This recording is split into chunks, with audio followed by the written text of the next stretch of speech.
Oi, gente. Estou utilizando o áudio. Ah, tá. Tô aqui tomando cafezinho, né? Porque eu já gravei as aulas de administração, já gravei as aulas de gastronomia, agora eu vou finalizar as de vocês. Então, a pessoa tá aqui. Depois, roupas para passar, né? Que a pessoa também é dona de casa nas horas vagas, a casa já está limpinha. Aí vamos para a roupa. Então, antes de falar um pouquinho dos mecanismos de defesa de Freud, eu queria abordar algumas coisas que também acho que vocês, enquanto alunos, né, que não são da psicologia, também têm dúvida, que é um termo psicanalítico chamado complexo de Édipo. O Freud ele usou esse termo, né, quando ele falou sobre os estágios psicossexuais do desenvolvimento, também chamado na teoria da sexualidade. Então, é um termo que descreve os sentimentos de um menino por sua mãe. Então, seu desejo pela mãe e o consequente ciúme que ele sente do pai. Porque, gente, a mãe, ela se vulnerabiliza no momento que ela se torna mãe. Eu não sou mãe ainda, né? Mas eu acredito que isso também vai acontecer, né? Se um dia eu for mãe.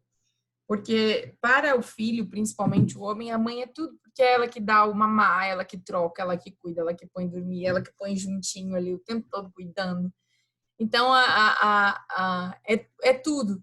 Então, o ciúme é isso, é como se o filho visse o pai como um rival, ao querer a atenção e afeto da sua mãe. Só que a mãe, enquanto mulher, ela também tem que dar atenção ao marido, né? Enfim, né? N coisas. E no princípio da sexualidade, quando a gente está estudando Freud, se estuda as fases. A primeira fase, que é chamada a fase oral, que é do nascimento até aproximadamente 3 anos de idade. A fase anal, dos 3 anos até cerca dos 5, 6 anos de idade. E a fase fálica, que é dos 5 ou 6 anos até a entrada da puberdade. Então, nesse desenvolvimento, acontece no desenvolvimento sexual da criança algumas coisas onde o complexo de Édipo ele tem um papel importante nessa fase fálica, que é acima dos 6 anos, até o início da puberdade. Isso contribuiria para o desenvolvimento de uma identidade sexual madura. Então, gente, lembrando, isso não é personalidade, é identidade. Quem eu sou em relação à minha sexualidade. Então, trata-se, né, de uma fase que geralmente ela é superada pelo menino. Então, existe uma fase análoga do complexo de Édipo para as meninas, a qual é conhecido como complexo de Electra, na qual as meninas sentem desejos pelos seus pais e ciúme das suas mães. Da mesma forma, o Freud ele colocou pela primeira vez em relação ao complexo de Édipo no livro que ele escreveu, A Interpretação dos Sonhos. Então, e ele retrata, né, o termo, ele retirou de uma peça de Sófocles, que era intitulada na época O Édipo Rei. Então, nessa peça, o personagem Édipo acidentalmente mata seu próprio pai e acaba se casando com a própria mãe, né? E aí depois se mata, enfim. Ele faz uma trilogia, né? Então, no enredo, o bebê tebano é deixado para morrer no Monte Citerão, entre Tebas e Corinto. Então, assim, inconscientemente, o filho quer matar o pai para ficar com a mãe. Então, é legítimo isso. Então, a gente precisa... E aí, claro, quando isso não acontece, que a mãe não dá essa atenção para o filho, não dá o peito para o filho, não tem todo esse desenvolvimento da infância para a criança, é onde, na fase adulta, né, ele tem algumas dificuldades e que, ocasionalmente, na personalidade dele. Então, olha como é importante as fases de cada criança, ela viver. E aí, quando ela é criada sem pai, quando ela é criada sem a mãe, por outra pessoa, nada substitui o afeto e o carinho dos dois, entende? Então, assim, mas tem pessoas que foram criadas pelos avós ou por pais adotivos, que a criança é maravilhosa. Claro, gente, lembra que eu falei que tem o meio e a genética? O meio vai trabalhar isso para que a criança não tenha essa revolta. Mas se ela deixar que a genética tome conta e não queira ser influenciada pelo meio, vai ter problemas. A gente vê aí falar crianças que são extremamente revoltadas, que se prejudicam, enfim, inclusive matam outros por revoltas da personalidade. E tudo isso envolveu ali a criança nos primeiros anos de vida, daquilo que o pai e a mãe trabalharam com ela, né, em relação a isso. Então, eu não vou abter muito, né, em relação à sexualidade, mas, assim, o complexo de Édipo, ele ocorre durante a fase fálica, que eu falei para vocês. Então, assim, nesse momento, a criança começa a identificar as distinções entre si e os seus genitores. Então, é uma das fases mais importantes do desenvolvimento sexual da criança, ali, acima dos 6 anos, até não entrar a puberdade, ali, dos 11, que por Freud poderá se refletir por toda a vida adulta, inclusive na sua vida sexual. Gente, estou falando Freud, né? Estou tirando do livro aqui que ele escreveu, Interpretação dos Sonhos. Então, por isso o complexo acabou se tornando um dos conceitos mais famosos da psicanálise. Freud levou muitos anos elaborando e repensando essa teoria até chegar no conceito final. Então, o complexo de Édipo, segundo Freud, é um processo central ao desenvolvimento do conceito de identificação. Eu me identifico com o meu pai, eu me identifico com a minha mãe. Para resolver essa fase, desenvolver um adulto, né, gente, com uma identidade saudável, a criança deve se identificar com um genitor do mesmo sexo. Assim, ele resolve o conflito incestuoso. Então, de acordo com Freud, essa fase envolve o id e o ego. Então, o primitivo id quer eliminar o pai, né? Quer matar esse pai. Que ele suma da vida e não atrapalha minha mãe. E o ego, lembra? Princípio da realidade, teme que o pai mais forte se imponha contra ele. Mate ele. Ao descobrir as diferenças físicas, né, entre o homem e a mulher, a criança acha que o pênis do sexo feminino foi removido. Com isso, o menino também acha que seu pai irá castrá-lo por desejar sua mãe. É o chamado complexo de castração. Para resolver esse conflito, né, o filho menino deve se identificar com o pai, isto é, aceitar o pai, manter uma relação com o pai, né, com a figura materna, né, e não só desafiar. Então, basicamente é isso, gente. O eu, né, estará livre para outros objetos do amor. Então, assim, a questão é o filho aceitar este pai. E também é muito do pai, né, ser carinhoso, cuidar, fazer carinho próximo da mãe, para que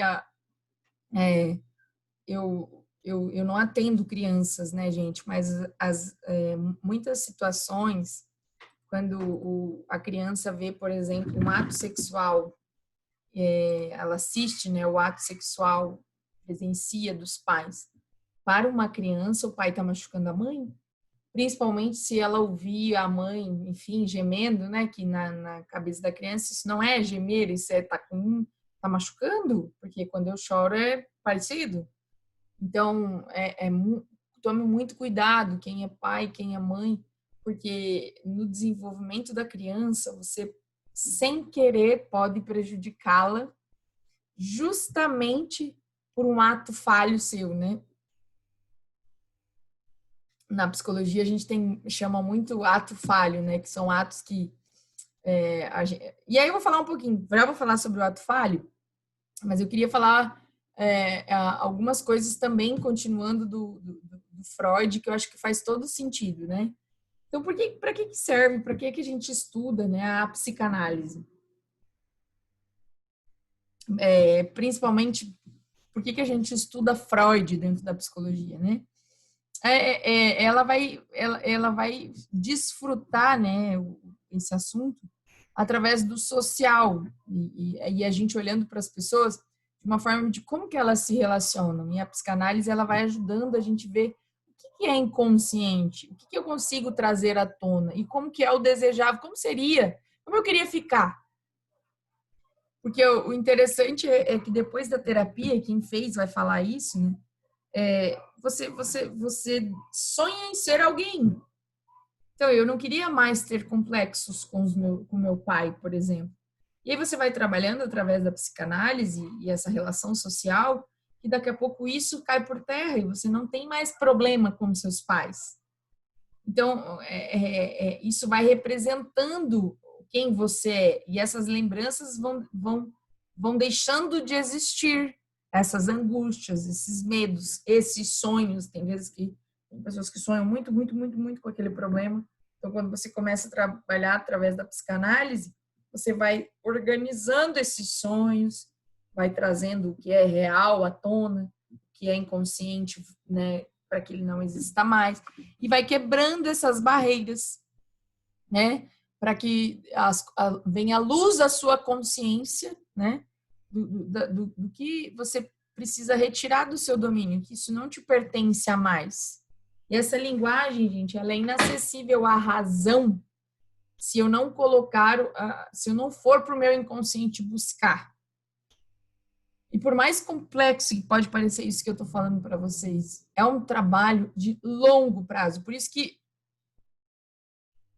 quando alguém me fala, prof, eu fui para terapia, fiz 2 sessões e estou ótima. Então você não precisava de terapia. Porque a terapia, gente, e a psicanálise, ela fala, né? O Freud falava, os pacientes deles eram acompanhados durante anos. Porque se fosse um probleminha simples, mas você pensa, você vai voltar lá na infância. Eu, por exemplo, 37 anos, voltar lá na minha infância. Quantos gaps eu tenho? Quantos insights eu posso ter? Quantos fenômenos aí que desencadeou na minha fase adulta que eu preciso ir lá, tratar, encerrar, para poder ir para o próximo. Então, essa relação ela é muito complicada de dizer que em um mês você vai.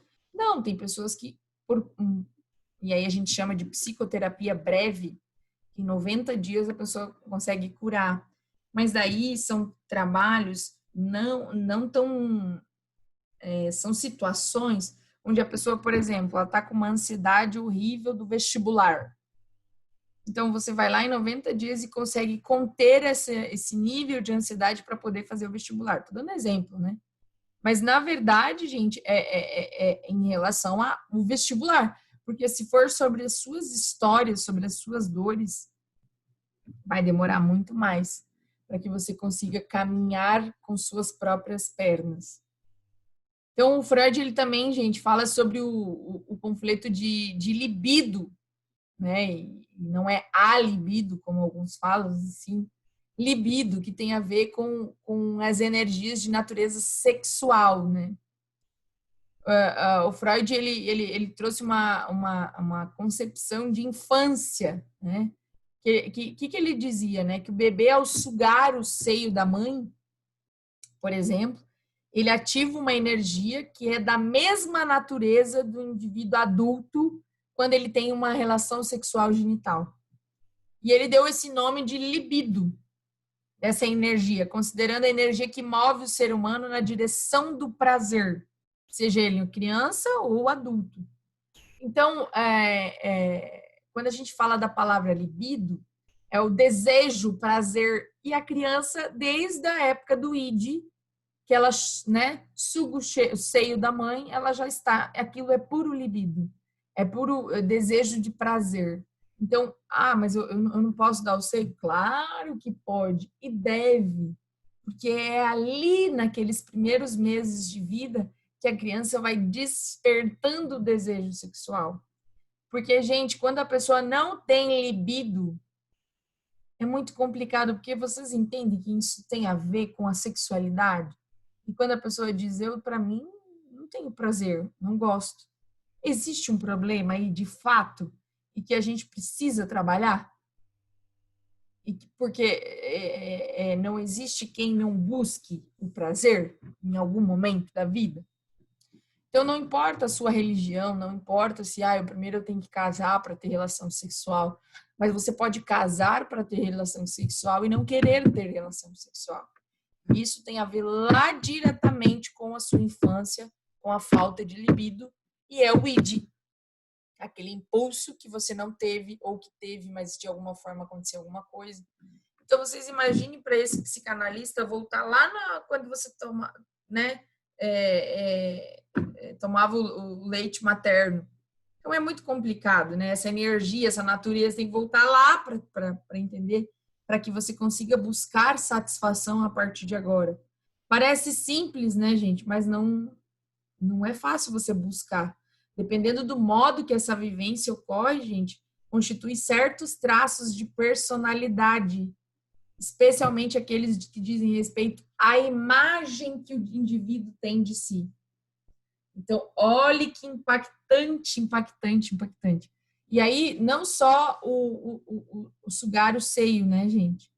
Mais tarde, a atividade excretória do ânus assume relevância importante na vida da criança, especialmente quando do treinamento feito pelos pais para que ele aprenda a fazer cocô, né, no lugar certo, no horário certo.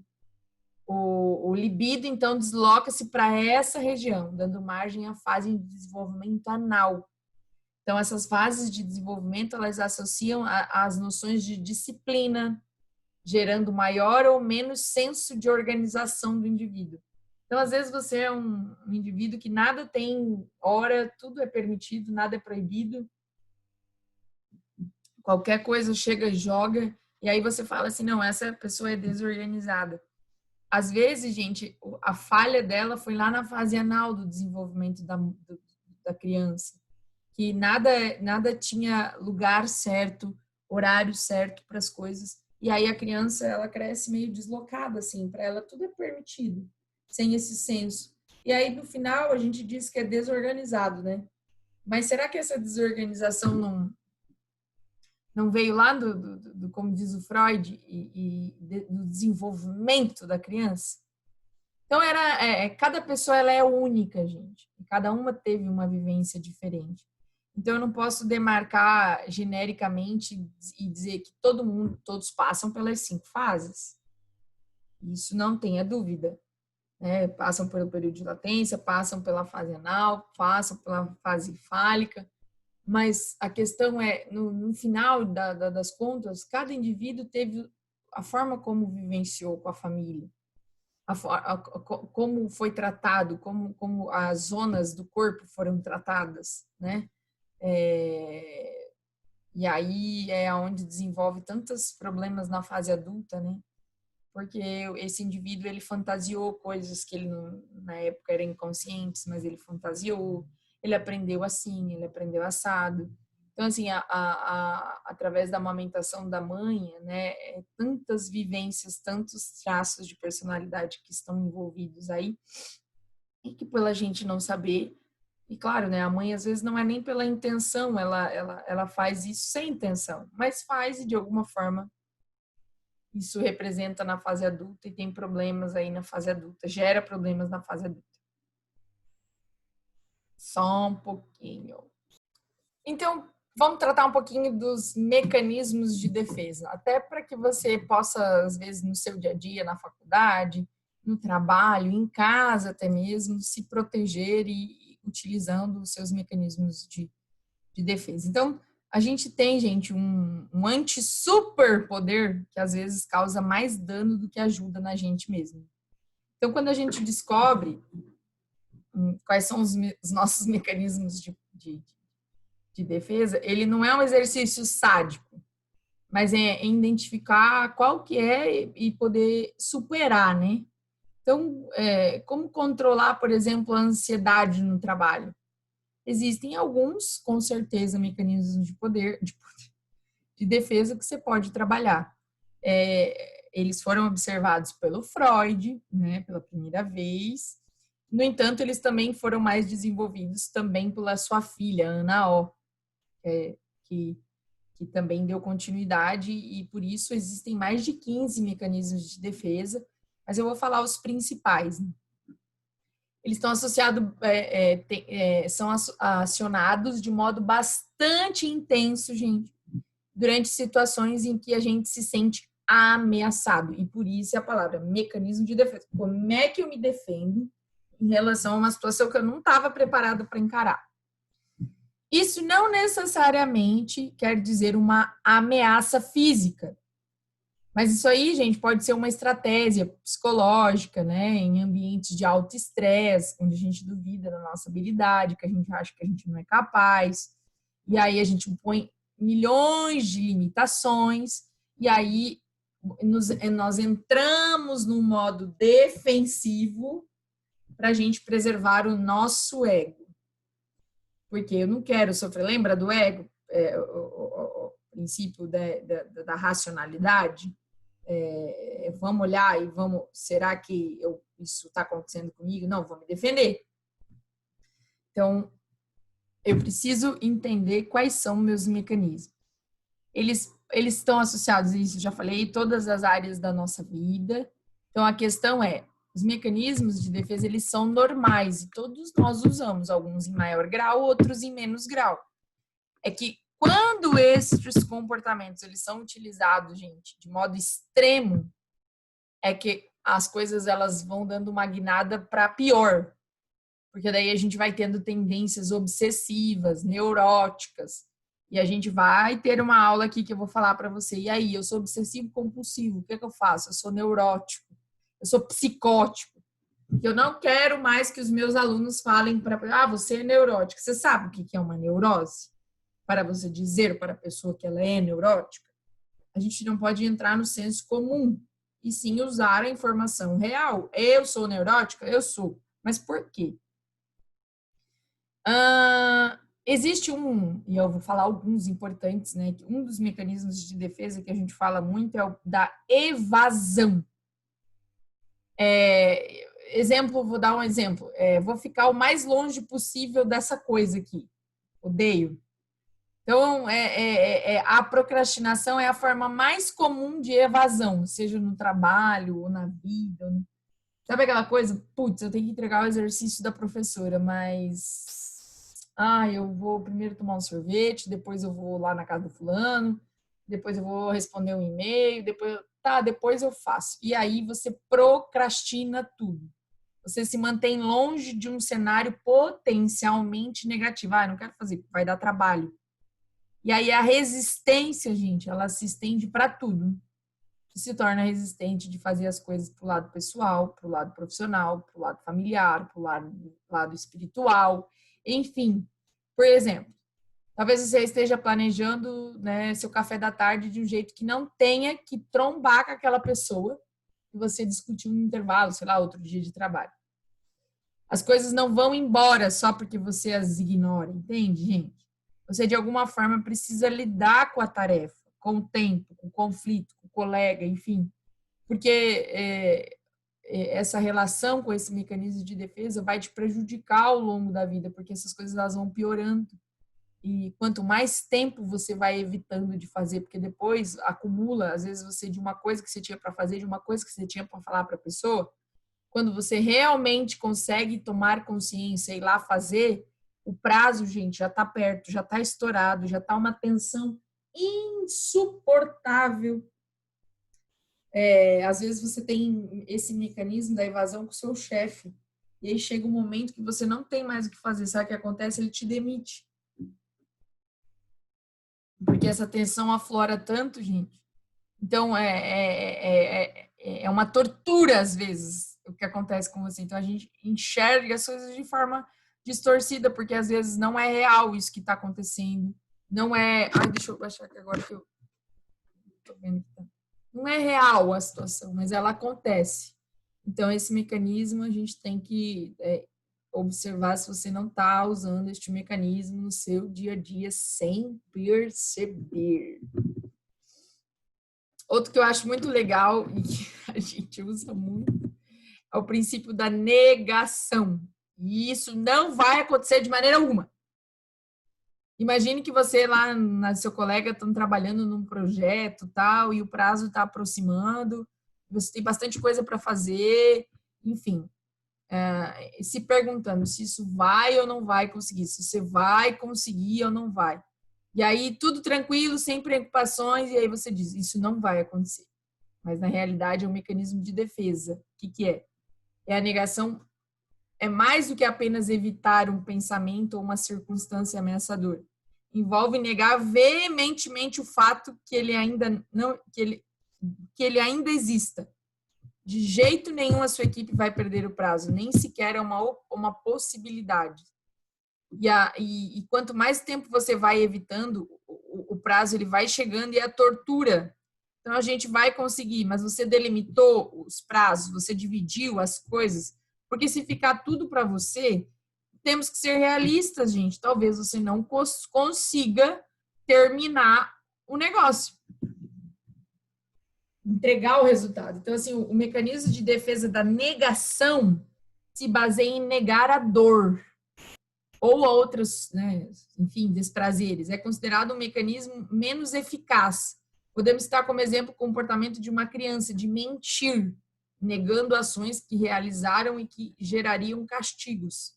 Então, assim, você prefere negar aquilo do que encarar a situação verdadeiramente como um fato e resolver, né? Faz parte. É um mecanismo muito utilizado, e você não pode chegar para o outro e dizer, você está negando, você está no mecanismo de negação. Mas você precisa observar se de fato ele está mentindo para negar algo que está acontecendo, que é real. Outro princípio também que é importante, outro mecanismo, é o da racionalização. Isso não foi culpa minha, porque isso, blá, blá, blá, blá. É o velho jogo da culpa. Poucos sabem, né, e isso é real, como parar de dar desculpas esfarrapadas para justificar seus erros. Então, nessa hora que a racionalização ela entra em jogo, como esse mecanismo, a pessoa monta uma lista de fatos que explicam por que uma situação aconteceu de uma determinada maneira. Só que, gente, isso te ajuda a se defender, mas não ajuda a resolver o problema. Então, dizer que você perdeu o prazo porque outra pessoa atrasou tal coisa que entregar para você vai resolver? Para muitas pessoas que elas têm o ego muito sensível, dar desculpas é tão natural que eles nem sequer estão realmente conscientes disso. Vocês acreditam nisso? Em outras palavras, muitos de nós estamos bastante preparados para acreditar nas nossas mentiras. E isso quem diz, gente, foi o Saul MacLeod, que é um pesquisador da Universidade de Manchester.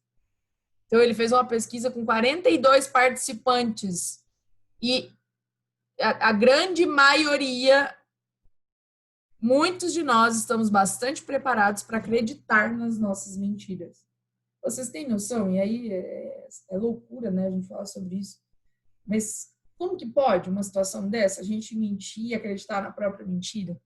Mas é justamente isso, a racionalização. É mais fácil eu achar um monte de desculpa do que acreditar. E não é um hábito saudável, né? Porque isso é contagiante, gente. Você pode começar a dar desculpinha e dar tanta desculpa que isso te impede até de ser criativo e melhorar o seu desempenho. E o pior, que isso, gente, ele vai alastrando e aí, ao invés de contagiar, contamina de uma forma que daqui a pouco todo mundo está dando desculpa. É o que acontece quando o professor dá desculpas, né? Ah, não consegui, não consegui, não fiz, não entreguei. Não. Daqui a pouco os alunos estão iguais. Porque é reflexo, gente. É reflexo. E aí a gente tem que tomar muito cuidado para que a racionalização não seja um mecanismo que, ao invés de ser de defesa, esteja diariamente na sua vida. Outro mecanismo importante de a gente abordar o deslocamento. Preciso encontrar um alvo desavisado para as minhas emoções negativas. Seu chefe, vamos supor que ele entrou lá na sala, falou um monte de besteira para você, e aí você usa o deslocamento como um mecanismo de defesa. A pessoa, você pode sentir uma raiva desproporcional de alguém e acabar falando tudo para ele. O que acontece? Para melhorar esse exemplo, para ficar mais claro. Vamos supor que você fez uma merda bem grande, teu chefe veio e cagou na sua cabeça, disse um monte de que você é um inútil, que ele não sabe onde está com a cabeça, que ele não te manda embora. E aí você usa o mecanismo de deslocamento e faz tudo isso que ele falou para você para um outro colega seu, quase que imediato. Você é um ser humano, dias ruins eles são inevitáveis, mas você precisa identificar que você está deslocando o problema e o fato não é dele, é seu. O cara é um grosso, um estúpido, não deveria ter falado isso para mim, problema seu. Digere essa situação e tenta resolver. Mas não culpa e não desloca essa situação para outra pessoa. Porque isso vai ter consequências para o outro que não tem nada a ver, que não precisava ter ouvido. Então, assim, o fato é que não é uma estratégia de desfecho confiável, que isso vai te causar danos nas relações que você tem. Enfim, né, você precisa baixar a guarda, não jogar para o outro a responsabilidade que é sua. Outro mecanismo de defesa que eu acho interessante é o da regressão, realizar comportamentos infantis. E isso, gente, adulto faz muito, tá? Criança, então, nem se fala, né? Que às vezes ela tá lá com 3 aninhos, o irmão tem 1, ela começa a ter atitudes e regredir, né? E ter comportamentos do seu irmãozinho. E a mesma coisa acontece no dia a dia do trabalho. A gente começa a voltar a uma fase, né, da vida por uma situação que aconteceu. Então, voltar a uma fase anterior, onde as satisfações eram mais imediatas. Então, às vezes, assim, você no trabalho conseguiu virar gerente. E aí, num momento de pressão que você está vivendo, você regride. E aí você começa a ter atitudes de quando você era supervisor. E as pessoas te cobram, tá, mas isso era quando você era tal coisa, agora você é um gerente. E aí você nega isso. De forma excessiva para não viver essa situação, porque machuca, né, gente? Quem que quer viver pressão todo dia? Só que quanto mais aumenta suas responsabilidades, automaticamente aumenta a pressão, você querendo ou não querendo. Formação reativa é um mecanismo caracterizado pela aderência a um pensamento contrário àquele que foi. Por exemplo, uma pessoa com comportamentos homofóbicos, que na verdade se sente atraído por pessoas do mesmo sexo.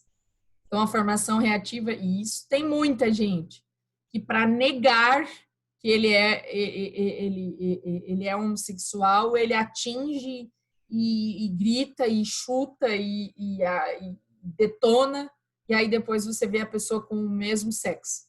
Então, é um mecanismo de defesa, porque a estrutura da personalidade mal formada, gente. E aí os pais não deixaram claros que existem esse tipo de relação.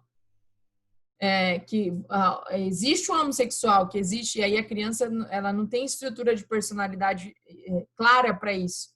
E aí ela coloca o indivíduo em alerta, como se ela estivesse em perigo, né? Por ela ser assim. Então, eu fico muito triste, gente, quando eu passo por alguém que tem esse mecanismo de formação reativa. Eu acho chato, porque eu vejo assim, poxa, por que ele não assume a sexualidade dele, né? Por que ele faz? E tem gente que chega a fazer projetos sociais para ajudar o homossexual, sendo que ele assume isso aí, tenta reviver sua vida e acertar e assumir e namorar e eu acho assim, né, gente, no final o que você mais quer é ser feliz, enfim, existe o mecanismo de projeção que você projeta no outro, né? Um exemplo, uma mulher que se sente atraída por outra mulher, mas projeta esse sentimento no marido, gerando desconfiança de ser traída, ou seja, de que a atração é sentida pelo marido. Então, assim, resumidamente, a projeção é o deslocamento de um impulso interno para o exterior, ou do indivíduo para outro. Então, assim, os conteúdos eles projetados são sempre desconhecidos da pessoa que projeta, justamente porque tiveram que ser expulsos para evitar desprazer, para evitar dor, para ela não ter que passar por isso. Então, ela projeta no outro. Eu faço muito isso, gente. Isso eu tenho que confessar e eu trabalho isso muito em terapia. O meu namorado trabalha numa indústria aqui de Sinop, no jurídico, e também é professor à noite. E eu brinco tanto com os meus alunos, eu tenho tanto carinho, assim, às vezes eu posto uma coisa do aluno, seja homem, né? mulher enche de coraçãozinho e tal, e eu publico, porque eu gosto dessa relação, né?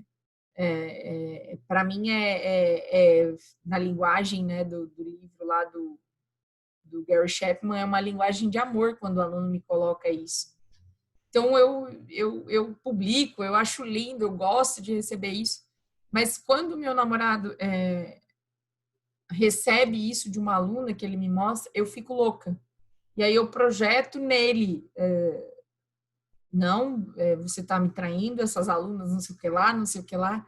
Então, esse conteúdo, né, ele é desconhecido para mim, eu acho bonito, mas não aceito no outro. E aí tem vários mecanismos que acionam aí. E daí eu desconto nele, eu rejeito ele, eu nego situações.